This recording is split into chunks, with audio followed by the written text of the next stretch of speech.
Hi guys! Welcome pala sa ating day 2 ng work with me. So, kanina naputol yung sa meeting namin, yung nag-explain ako sa inyo.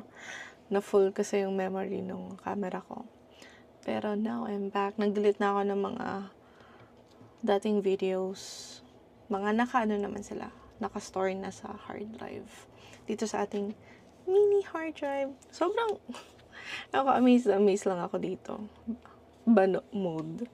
Pero yun, if you're looking for external hard drive for your Mac or laptops or anything sa computer nyo, I highly recommend Western Digital. Sa Shopee ko lang siya nabili. Under the PC Works na store. So, yeah.